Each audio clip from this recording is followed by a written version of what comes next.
De mystérieuses explosions à Dnipropetrovsk dans l'est de l'Ukraine fin avril qui blessent une trentaine de personnes et deux engins explosifs désamorcés dans l'ouest du pays et dans le centre de Kiev ces derniers jours, plutôt inquiétant alors que le pays s'apprête à accueillir l'euro.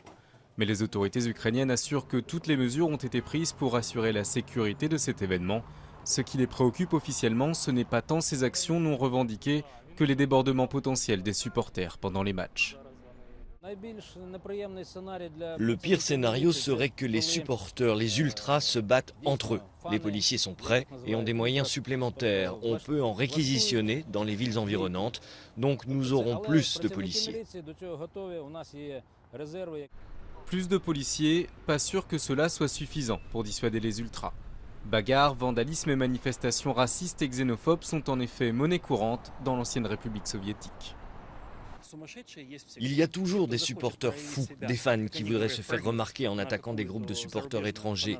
Par exemple, ici, se battre avec les Anglais est considéré comme quelque chose de cool, parce que ce sont les fondateurs des mouvements de supporters. Plusieurs exercices de sécurité ont été organisés ces derniers mois. Pendant les matchs, 4000 volontaires formés par l'UEFA seront déployés à l'intérieur des stades et 22 000 policiers à l'extérieur. Selon le comité d'organisation, des centaines de caméras ont été installées dans chaque enceinte sportive, mais le pays manque toujours de systèmes de surveillance et de chiens policiers. De leur côté, les supporters ukrainiens assurent qu'ils ne franchiront pas la ligne rouge et répliqueront seulement si des fans étrangers les provoquent.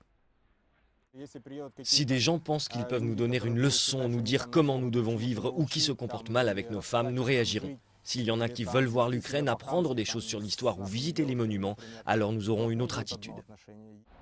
Pour limiter les risques en amont, les supporters qui figurent sur la liste noire de l'UEFA n'ont théoriquement pas pu acheter de billets. L'Ukraine attend 800 000 étrangers durant l'Euro et restera sous haute surveillance jusqu'à la finale, le 1er juillet.